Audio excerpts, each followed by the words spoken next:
I honestly don't think there could have been a worse time for me for a new roller coaster to start being hyped up from one of the UK's best theme parks. I've been quite busy this week and I've always been late with these videos on the topic, but thank you to those who have watched. This will not be the most informative video on the topic. There's probably loads out there, well there is loads out there, I know for a fact I've seen them. Obviously I want to make this video better late than never. I want to keep updating the videos with things related to this roller coaster because it's just nice to look back on these things when they're actually open. I did it with like Gangster Granny. It'll be nice to look back at the Valhalla updates when that's operating again and stuff like that. So let's begin. Obviously the past few weeks has been full of hype for Thorpe Park's new roller coaster, and I think it was Thursday that it was announced that they want to build a brand new Hypercoaster, which will be the UK's tallest roller coaster at 236 feet. And no manufacturer has been confirmed, but most people thought it would be a B&M because, well, that's what a lot of people would like to see at Thorpe Park. It would appeal to the general public a lot in my opinion, and it's just a very popular coaster type, and I think it would have been the perfect coaster investment for Thorpe Park despite my opinions on Shambhala. However, on Thursday there was rumours that it was possibly going to be a Mack Hypercoaster, similar to DC Rivals or Hypercoaster at Land of Legends. I did forget the name of that and I remembered it soon after uploading, so thank you to the person in the comments of that video who reminded me of that name, and they've been on that ride and said that it would be a great addition to Thorpe Park if something was similar to that, so it's time to get excited.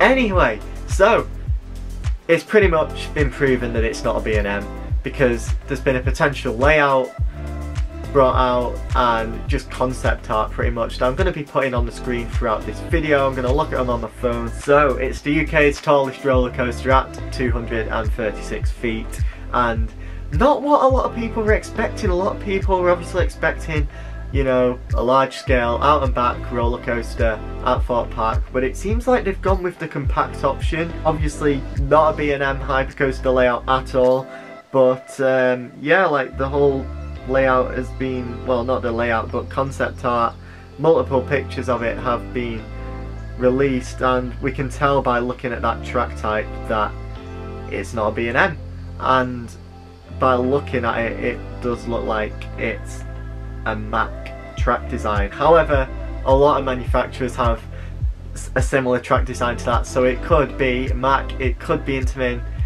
it could be Gerstlauer, but a lot of people right now are thinking that it is a Mack Hypercoaster. There is only 2 of those in the world right now operating, and they both look insane. So it looks like we've got a nice little out-banked turn out of the station there, if that's the right way to put it. A bit like Untamed at Wallaby Holland. I love the look of that. Instead of just going with a standard non-banked turnaround out the station, you know, we're actually going to be like tilted and then up the 236 foot lift hill. It then seems like there's going to be like a twisted drop similar to what is on DC Rivals and Hypercoaster at Land of Legends, and I know like the Mack restraints come right down to your legs, unlike the big one's restraints, which is my favourite first drop probably, with the space between the restraints, but that is going to be insane on the back row. What I guess can kind of be like an improvement to be made about this coaster, I know they're not, you know, they're not gonna like build it and then take it down and improve it, but I think I would have much preferred a ride with, you know, more low to the ground, really fast paced layout elements, and there's a few inversions in this ride as well, which, you know, you don't think of inversions in a Hypercoaster. DC Rivals has none.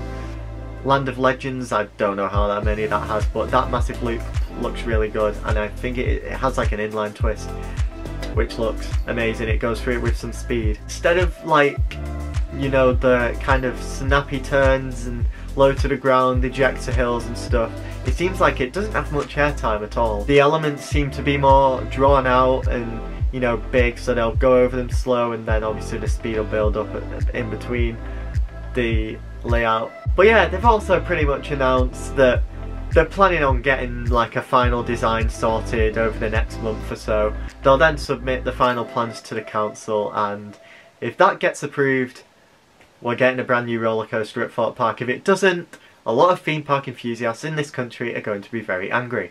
I've said many times that Thorpe Park lacks airtime and they really need an airtime filled roller coaster. Is this new roller coaster based on the recreations that we've seen? That probably not, but we're getting a brand new tallest roller coaster in the UK, which we won't have had for 30 years by the time this coaster opens, and also just a new roller coaster at Thorpe Park for the first time in 12 years. Why would we complain at that? I'm really looking forward to following this project. Hopefully I'll be less busy and quicker to release videos on the matter next time things get announced. So be sure to subscribe for that. Thank you very much for watching. Check out the screen to see more, and I will see you next time.